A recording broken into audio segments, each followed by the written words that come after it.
ओम श्री वेंकटेशाय नमः। मैं professor S Narayan Raju YouTube channel में आप सबका मैं स्वागत करता हूँ। संत गोस्वामी तुलसीदास जी द्वारा रचित विनय पत्रिका से संबंधित आज मैं और एक पद की व्याख्या करने जा रहा हूँ। इस पद में गोस्वामी तुलसीदास जी ने स्वयं को तथा अन्य प्राणियों को इस तथ्य के लिए प्रबोधित किया है कि उन्हें इस जगत रूपी रात्रि में सोते ही नहीं रहना चाहिए, अपितु राम भक्ति को अपनाकर जग जाना चाहिए। गोस्वामी जी देखिए यहाँ विवेकहीन जीव को संबोधित करते हुए कहते हैं कि क्या कहना चाहते हैं। सबसे पहले पद देखेंगे। जागू जागू जीव जड़ जो है जग जामिनी, देह गेन नेह जानी जैसे गन दामिनो, सोबत सपने हो सहाय संस्कृति संताप रे, बड़ियो बुढ़ियो मृग बारी खायो जेवरी को सांप रे, कहे वेद बुध तू तो बूझ मन माही रे, दोष दुख सपने के जागे ही पै जाही रे, तुलसी जागे ते जाय ताप तिहुर ताई रे, राम नाम सुचि रुचि सहज सुभाय रे। सबसे पहले कठिन शब्दार्थ देखेंगे। जड़ मूर्ख, चैतन्य शक्ति रहित, संस्कृति संसार सृष्टि, भृगवारी मृग तृष्णा का पानी, जेवरी रस्सी, जेवरी को सांप मतलब रस्सी को सांप समझ लेना, ताप ताप दाह जलन, तिहु ताप तीनों ताप अर्थात दैहिक दैविक और भौतिक ताप, बुद्ध मतलब बुद्धिमान विद्वान, शुचि शुचि पवित्र जो हैं जो देखता है, जग जामिनी जगत रूपी रात्रि, गेह नेह घर का प्रेम, गन दामिनी बादल में बिजली की चमक, संताप दुख, बुढ़ियो डूबा हुआ, कायो काटा, भुजी समझ लें, सुबाय उत्तम भाव। अब व्याख्या देखेंगे। जागू जागू जीव जड़ जो है जग जामिनी, देह गेन नेह जानी जैसे गन दामिनो। हे मूर्ख जीव, अब तो तू चैतन्य युक्त हो जाओ और इस संसार रूपी शक्ति के अंधकार को समझ लो। तो इतने दिनों से माया मोह में ग्रसित हुआ संसार की वास्तविकता को देख ही नहीं रहा है। अब तो इसकी असलियत को समझ ले।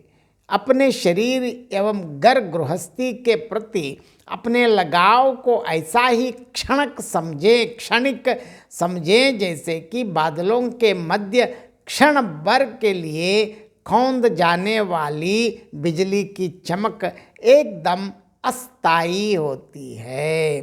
सोबत सपने हो सहाय संस्कृति संताप रे, बुढ़ियो मृग बारी खायो जेवरी को सांप रे। यदि तू यह कहे कि जग जाने पर कष्ट होगा तो इसका उत्तर यह है कि सुप्तावस्था में या स्वप्नावस्था में भी तू संसार के कष्टों को सह रहा है। तू मृग जल में डुबकियां लगा रहा है तथा रस्सी का सांप तुझे खाए जा रहा है। यहाँ कवि का कहने का आशय यह है कि सुख और दुख दोनों ही मिथ्या एवं भ्रमात्मक है। चैतन्य हो जाने पर तो वास्तविकता को समझ जाएगा कि यहाँ न जल है न सर्प है। कहे वेद बुध तू तो बूझ मन माही रे, दोष दुख सपने के जागे ही पै जाही रे। वेदों और विद्वानों का यह कहना है कि तू इस बात को अच्छी तरह समझ ले कि स्वप्न में भोगे हुए दुखों और दोषों का निवारण जगने पर ही होता है। अर्थात अज्ञान जन्य कष्टों की निवृत्ति ज्ञान प्राप्ति द्वारा ही संभव है। तुलसी जागे ते जाए ताप तिहु ताई रे, राम नाम सुचि रुचि सहज सुभाय रे। तुलसीदास जी यहाँ कहते हैं कि ज्ञान प्राप्ति होने पर ही जीव त्रिविध तापों अर्थात दैहिक, दैविक और भौतिक के ताप से मुक्ति पाता है और तभी स्वाभाविक रूप से प्रभु श्री रामचंद्र जी के चरणों में पवित्र प्रीति उत्पन्न होती है। इस पद की विशेषताएं देखेंगे। जग जामिनी के रूप में गोस्वामी जी ने इस जगत को जो यामिनी अर्थात रात्रि बताया है, उसका उद्देश्य ये है कि तुलसीदास ये कहना चाहते हैं कि अविद्या या माया मोह से ही है। इस पद में आत्मबोध भी है। वेदांत दर्शन के अनुरूप जगत के मिथ्या तत्व का प्रतिपादन है। पूरे पद में वृत्त्यान प्रास हैं। गेह नेह ताप ताय सुचि रुचि में पद मैत्री हैं। गोस्वामी जी की इस पद में अभिव्यक्त हुए भावों पर शंकराचार्य की यह उक्ति बिल्कुल प्रभावित दिखाई देती है। शंकराचार्य का जो प्रभाव तुलसीदास जी में भी हैं, तो पहले शंकराचार्य जी ने क्या कहा देखेंगे। माता नास्ति पिता नास्ति नास्ति बंधु सहोदरः अर्धान नास्ति गृहान नास्ति तस्मा जनाग्रत जाग्रतः। और इस पद का संक्षेप में मैं अर्थ बताना चाहता हूँ। अरे मूर्ख जीव, तू सांसारिक माया मोह में लिप्त होकर इस भव रूपी काल रात्रि में सोता ही मत रह, अपितु जाग कर ये देखने समझने की कोशिश तो करो कि तू माया मोह की निद्रा में कब से सोया हुआ है। अर्थात सांसारिक भोग विलासों को सत्य समझकर उन्हीं में लिप्त रहता है। अरे मूर्ख, तू अब तो मोह ममता आदि को छोड़ दें और इस जगत की वास्तविकता को समझने का प्रयास करो। तुझे विभिन्न प्राणियों के विशेषता पत्नी के शरीरों में से अपने गृह आदि से जो प्रेम है, उसकी उसी प्रकार क्षण भंगुर और अस्थाई समझो, जैसे बादलों में बिजली क्षण भर के लिए चमक कर विलुप्त हो जाया करती है। ये रिश्ते नाते भी अस्थाई है।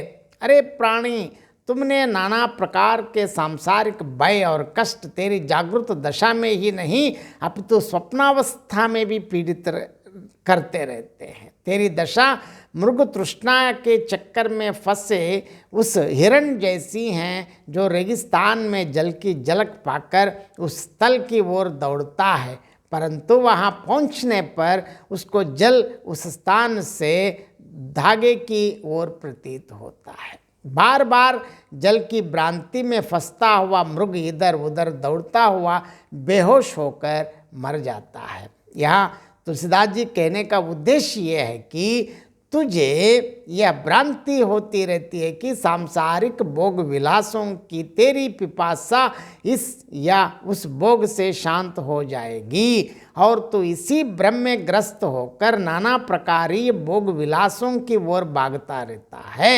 इसी प्रकार तेरी दशा उस व्यक्ति जैसी ही है जैसे रस्सी पर पैर पड़ जाने की दशा में यह सोचकर तड़पने लगता है कि मुझको सर्प ने डस लिया है। अर्थात तू नाना प्रकार के कल्पित दुखों से संत्रस्त होता रहता है। अरे मन, चारों वेद और पंडित जन इस तथ्य पर बल देते हैं और तू भी खूब सोच विचार कर इस बात को समझ लो कि स्वप्नावस्था में भोगे जाने वाले समस्त दुखों दर्दों से व्यक्ति तभी कहीं जाकर छुटकारा प्राप्त करता है जबकि वो जग जाया करता है। यहाँ भाव यह है कि भयानक स्वप्नों में व्यक्ति जिन बातों से डर जाता है उनसे उसे तभी मुक्ति मिलती है जब उसकी निद्रा भंग हो जाती है। इसी प्रकार तेरा भी उद्धार तभी होगा जब तू माया मोह रूपी नींद को त्याग कर राम भक्ति रूपी जागृत अवस्था को प्राप्त हो जाएगा। इस पद में अंतिम चरणों में तुलसीदास ये कहना चाहते हैं कि इस संसार के दैविक, दैहिक और भौतिक अर्थात तीनों प्रकारों के संताप प्राणी के जगने पर ही परिशांत होता है, अर्थात शांति मिल जाती है उसको। तभी सुख की प्राप्ति होती है जब वो निष्काम बुद्धि और निष्कपट भाव से राम नाम के प्रति प्रेम भाव उत्पन्न कर लेता है। अन्यथा जब तक वो सांसारिक माया मोह में फंसा रहता है, उससे ना तो हरि भक्ति हो पाती है और ना उसके कष्ट ही दूर हो पाते हैं। बहुत बहुत धन्यवाद। जय श्री राम।